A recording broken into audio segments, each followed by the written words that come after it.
Hey, welcome to The Explainer. Today, we are diving into a concept that gets thrown around a lot in the business world, growth hacking. We're going to look at the brilliant and honestly sometimes shockingly simple strategies that shot some of the biggest companies you know, from, well, basically nothing to total household names. Let's get into it. So let's start with a little puzzle. Think about Airbnb. I mean, they're a giant now, right? But they started from scratch, trying to break into the super competitive travel space. How on earth did they get those first crucial users without a monster ad budget? The answer? It's a textbook case of what we call growth hacking. But before we get to their secret, what even is growth hacking? Look, it's not some magic bullet or a fancy marketing tool. It's really a mindset. It's about getting everyone, I'm talking engineering, leadership, design, the whole crew, working together to run really fast experiments, learn what works, and then pour gasoline on it. It's a culture of creative, data-driven problem solving. All right, so that leads us to our first big strategy, piggyback to glory.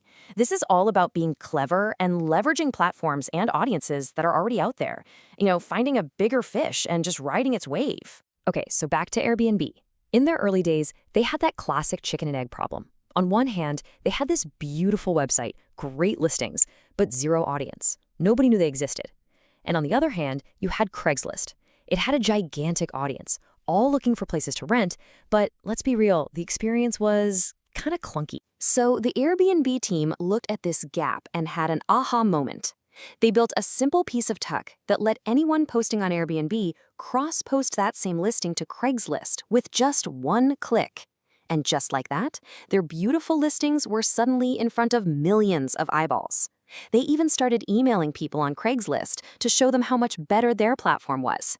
Absolutely genius. This single move got them the momentum they desperately needed, all without spending a single dollar. And look, Airbnb wasn't the only one who cracked this code.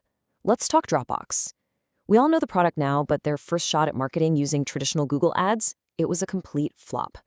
They knew that if people just tried the product, they'd love it. The question was, how do you get it into their hands? So what they did was build what is now probably one of the most legendary referral loops ever. The idea was beautifully simple.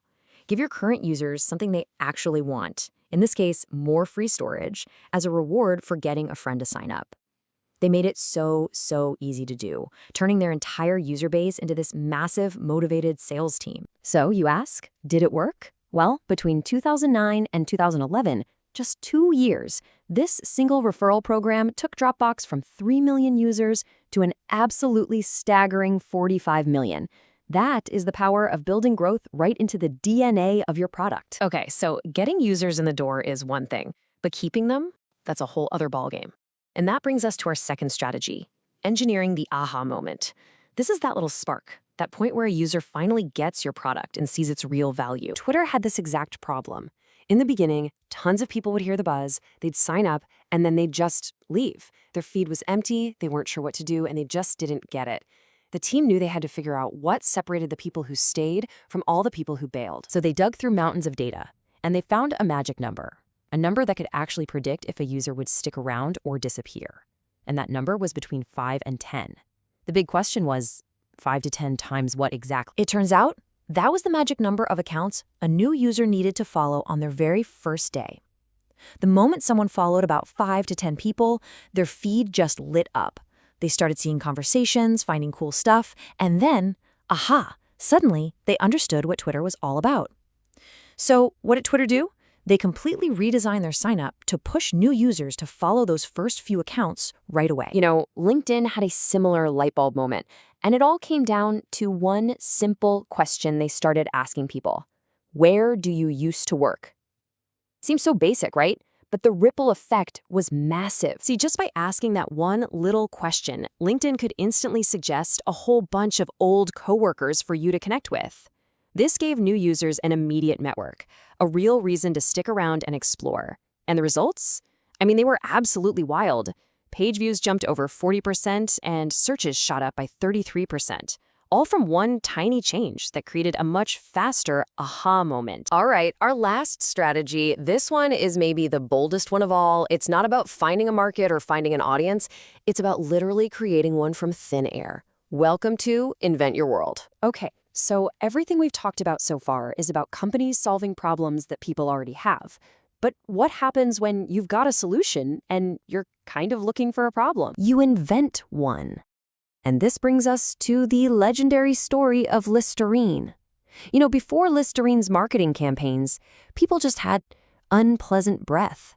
It wasn't some serious medical issue. In what has to be one of the most genius marketing moves of all time, Listerine's team basically invented a medical condition.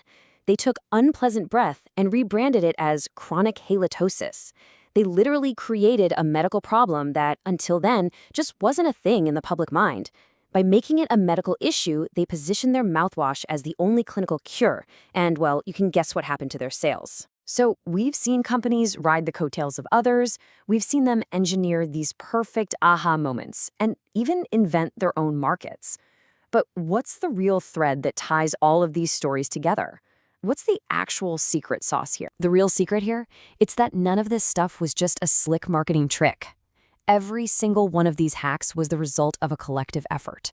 It took engineers building tools, designers perfecting the user experience, and product managers digging through data. All of it happening under leaders who built a culture that wasn't afraid to experiment. Growth isn't just a marketing job, it's a team sport. And this brings us to the single most important takeaway from all of this. You can't just go and copy-paste the Dropbox referral program or the Airbnb Craigslist hack and expect it to work for you. The real lesson is to adopt the mindset, that relentless cycle of coming up with an idea, testing it, looking at the results, and learning from it. So that kind of leaves us with one final thought. All of these hacks were brilliant because they were unique and perfectly timed. The truth is, the next game-changing growth hack, it's not going to look like any of these. So the real question to ask yourself is this: what's the one small experiment you could run tomorrow to find your own unique path to growth? Thanks for joining us on The Explainer.